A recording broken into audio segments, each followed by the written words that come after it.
Hey, how are you doing? I'm Kamo, and this is Legend of Grimrock. Now, Legend of Grimrock is a game that I purchased not too long ago, although it's been out for a couple of years, but it harkens back to a lot of games that were actually my favorites as a child, like Dungeon Master. And the kind of game that is it's kind of like a step-by-step. You have a party, and you literally move square by square in a real-time-ish strategy kind of thing. You'll see it in just a minute. It's not really a real-time strategy. You'll see. So, this is going to be a relatively short video because I just want to show you guys the basics about it, kind of give you an idea of what kind of game it is. Like I said, it's not that new, but it's very fun, and it pulls out a lot of strings of games that I've enjoyed in the past. So I'm going to show you like the character creation, I'm going to show you some of the combat, how it basically works out. And don't expect anything terribly fantastic in the gameplay or the commentary. It is a very slow-paced game. That's just the kind of game it is, and I want to show you guys a wide range. So anyways, enough talking. So, this is the character creation. It's nothing terribly fancy. You've got your certain set of races. Each race is particularly good at a different thing. And when you're creating a party, it's a party of 4, so you want to have some variety. Some people prefer to go like all fighter or something like that. You don't have to do that, obviously. I'm one of those who prefers a well-balanced party. So I'm going to bust out a Minotaur, get him in there with some... He's going to be my melee guy. Now you also get some traits as well. You get 2 traits, and each of these traits gives you all kinds of different abilities and different bonuses. Like this one gives you more attack power. The one that I picked is skilled. I get 3 more skill points in the very beginning, so I make his armor and axes better. And I also give him Headhunter. For every skull he's carrying in his inventory, he gets more attack power, which is freaking overpowered in my opinion. IMO. Alright, so there's going to be him. He's going to be wearing armor and using axes. And then, oh, god dang it. Hold on. Okay, now that we're past that little derp, let's get the next guy. Alright, so this one I'm going to make a lizardman. I'm going to bust out, let's see, dexterity and vitality. Because he's going to be up there on the front lines, so I want him to have a little bit of strength, or a little bit of ability to take hits. And he is going to be a rogue. I'm going to make sure I select skilled. And then, let me see, what do I want to make him for his second thing? I think I'll make him evasive, because he's not going to be wearing heavy armor. So I'll make him assassination and daggers. Booyah! Then I got, of course, got to have one of my mages. So, I'm trying to remember which one had my favorite skills. Actually, they were all pretty good. That's one thing that's really neat about this game. You have to kind of read into what you want to make. Read into some of the skills, like what kind of skills are in each of them. Because if you look over on the left side, down where it says Earth Magic, and then there's a level ability, and then it's got 3, 7, 9. At each level, or when you get that many skill points in that particular, skill set, you get a spell, but it doesn't tell you what the spell is, and you have to find the spell. It's really cool. I enjoy it a lot. So let me see, Spellcraft, definitely want to be good at that. Earth Magic, which was good. I think Air Magic is where I want to go more, because Air Magic has like lightning spells, and that's spiffiness to me. Earth Magic didn't have any healing like I was kind of hoping it would. Alright, I'll give you some Vitality, because he's going to be a caster, but I don't want him to die. So Willpower and Vitality. And, oh, nope, I meant to make you an insectoid. God dang it. Alright, there we go. As you can see, he has a much higher aptitude for willpower. Alrighty, and then I gotta get a second mage. He's going to be, kind of want to split him between fire and ice. Let's see, strong mind, so he gets more willpower. And we give him the bonus skill points. What do I want to do for this one? Fire or cold? Fire or cold? They're both pretty nice. Nice. See, I got lightning. I'm trying to think. Things that are usually good or get hit more by lightning is like water things, so I guess I'll do fire. Alright. And give you a different portrait. That's good. Let's give you a different Minotaur. There we go. Alright. I think I've got everything picked. All skill points spent. Good, good, good. I have unnamed characters. Oh yeah, would help if I name them. All right, we'll do Kamo. I'll do my new roommate Mike. Do my good friend Griffey. And I'll do my other friend, Woo. Alright, we'll do this. Okay, so basically I'll fast forward this for you. There's this towering spire called Grimrock, and what they do is they take things there to be forgotten. That's the legend. Well, one of the things that they do is the king will take prisoners here with promise of being pardoned if you can survive Grimrock, which is where you are, which is the dungeon that you have to endure. So that's basically all that they said there. They're plunged down into the open maw of the dungeon. Just making it dramatic. Legend of Grimrock. Like I said, guys, don't expect terribly fantastic or humorous commentary. It is a slower game. It is a step-by-step game. It harkens back to a lot of older style games that go square by square, step by step, and I really I enjoy that kind of game sometimes. So, let me actually show you. The tutorial is very short. It literally tells you what it is, how to move, how to turn, tells you about the interface, and then it tells you about the character sheet, and then it tells you about the heads up, and that's it. That's the tutorial. This game is not that complex, but it can get complex because of the stuff that ends up happening. Now, oh, I don't have the ability to cast light or anything like that. Okay, so in the beginning you start with nothing really. I mean, you really do. You're just prisoners. As you saw, you were in shackles when you got tossed in here, so you don't have anything to your name. So you could obviously you can take torches off the walls and bring them with you. You put them in your active hand. Choose your fate. Perish in this cell or pick up the torch. Be a baby a bitch or go into the dungeon. Alright.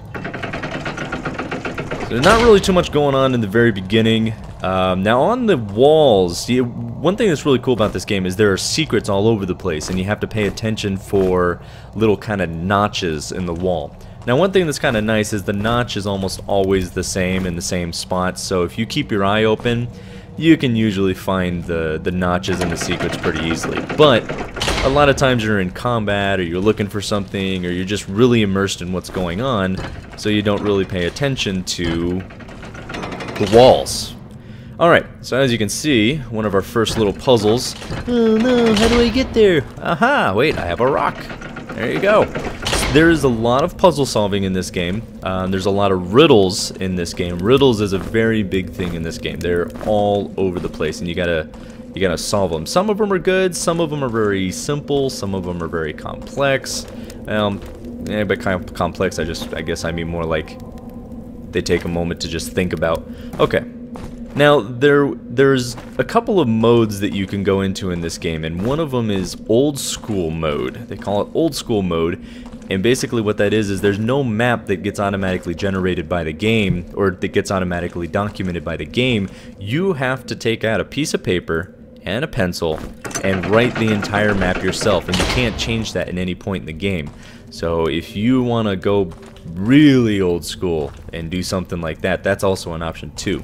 Alright, loose rock. So there's the rock that I was talking about. And got a secret. Well, it's not really a secret in this case because they tell you all about it and where it is. Well, kind of where it is. Anyways. Alright. So I've got my Minotaur. The basic setup for me in most of the games I've played, at least like these RPG kind of games where you have a party, has been having a fighter, having an assassin, having a healer, and having a mage. Now, so far in this game, ooh, here's our first baddie. So far in this game, I don't think I've seen that there is any kind of like healing magic really.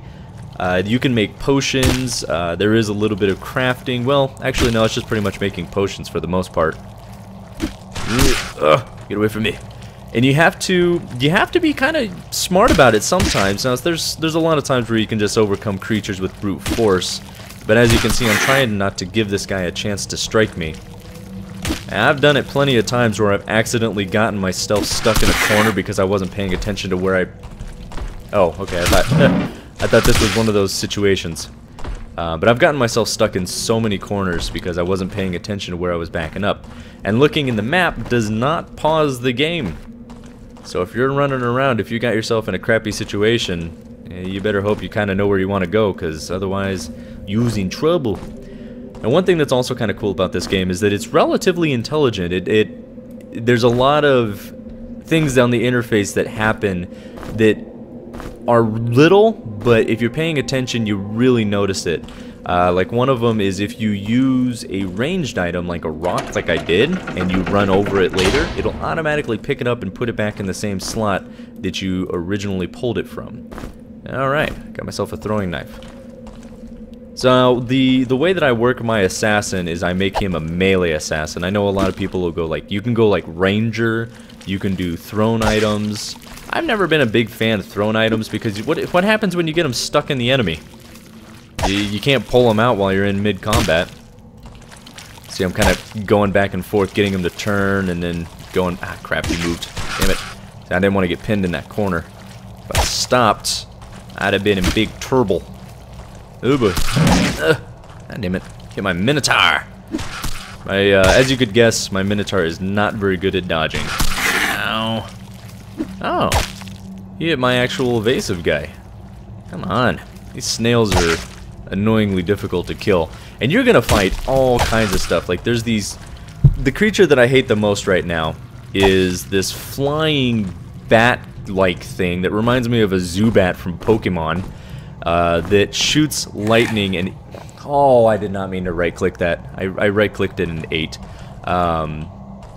He reminds me of Zubat, and he just shoots lightning at the entire party and just...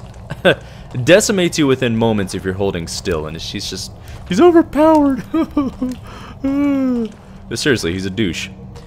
But this is... Okay, so as far as the gameplay goes, this is pretty much how it goes. You're walking around, you are literally, like I said, moving step by step, navigating the dungeons of Grimrock. And I'm gonna give him... Oh, that increases willpower, so I'm gonna give that to my bat guys, because willpower increases their magical capabilities. But anyways, you move, like I said, you move square by square. It is a very slow-going game, but it is such a fun game, especially if you enjoyed games from the Super Nintendo, like Dungeon Master, or Zork. I think Zork was the name of it. But there's a lot of old-school games that were exactly like this, because, you know, things weren't super advanced, and things like this were commonplace, relatively commonplace. You know, they didn't have the fast-paced first-person shooters and all that kind of jazz, so they had to tone the gameplay down a little bit. But I ended up growing up with that. That was one of the things I grew up with, so when I saw a game like this, I was super excited. To close the pit, something needs to fly. See, even though that's not really too complicated of a riddle, it is a bit of a riddle. You just throw the rock across, grab your key, and move on back. So let me show you a little bit of the interface as well. Now, obviously, as you can see, this is your character sheet. You got your standard inventory spots. You've got inventory down here, character sheet here where you can put equipment on. Here you can see all their stats. That's obviously after modifications, experience, all that kind of jazz. And then each time you get a level, you get 4 skill points, and you can allocate those skill points to the various skills that are pertaining to your particular class that you've decided to pick. Now, as you can see off on the left side, as I highlight them, if you go up to 50 points, you've basically maxed out a skill, and along the way, there's a bunch of different skills, a bunch of different bonuses that you get, like evasion, protection, attack power, resistances, all kinds of stuff. And it's different for each one, because this guy, he's my assassin, so he's got assassination, daggers, dodge. He's my fighter, so he's got different skills. There are my casters, and they're both casters, so they'll have the same sets, but obviously I've got their points allocated differently. And then the gameplay, as you guys saw, you know, that's kind of how the combat goes. Now, a lot of creatures will obviously act differently. Some are faster, some are slower, some will charge. There's an ogre that's in here. He will charge you, and if you don't move out of the way, he will hit your entire party and probably kill 1 or 2 people. Oh, now, if you guys ever played like Dungeon Master, one of my... God dang it. One of my favorite things to do was to lure enemies over to where I want them to go. You guys see where I'm going with this? This stupid thing would... Come on. Go. I wonder if I can go land on him. Yeah! Oh, crap. Hi. I didn't know there was another one of you down here. I didn't drop you down. Oh, crap. But and obviously, as you saw, that drop wasn't a killer because I think it's just one story, so you know, plus a really thick floor. But yeah, this. Oh, and also, by the way, the casting in this game is pretty cool too. If I get a chance to show you that. Actually, I might be able to show you some skills here. What are you good at? You're air magic, so you should be able to cast that. Yeah. So basically, if you couldn't tell what I was doing, let me go ahead and put this away. If you couldn't tell what I was doing, let me close this. What you do is, for a mage, you have to have either a staff or their open hand in order for them to be able to cast spells. So you right-click in there, and you got symbols, and then you click the various symbols to try and cast a spell. Now that's obviously going to fizzle because I don't think that's anything. And then that'll cast a spell. That's pretty much it. And then so for this guy, he's my fire guy. So I think that was. Oh no, I'm sorry. I had it backwards. It's this guy. So that was lightning. And then this symbol here is fire, and it creates a little explosion in the square in front of me. So that's how the casting works for this game. So again, you guys, I know this hasn't been like a super crazy action-packed game with awesome commentary and all that jazz, but it is a game that I wanted to show you guys because I do like showing you guys a little bit of everything. Just, you know, a little bit of this, a little bit of that. I think one thing that I really haven't shown you guys too much of is real-time strategy games, and I'm a real-time strategist kind of guy sometimes. So yeah, so this is pretty much the game, you guys, and you just keep going and going. And I actually have not beat the game yet because I just bought it not too long ago, but surprisingly enough, this game has actually been out for a couple of years, and I think if I remember correctly, I got it for $15, and you can definitely find it on Steam. As always, I will include a link down in the description for you guys. So anyways, I hope you enjoyed the video. Nonetheless, I enjoyed having you with me. In the meantime, you take care of yourself.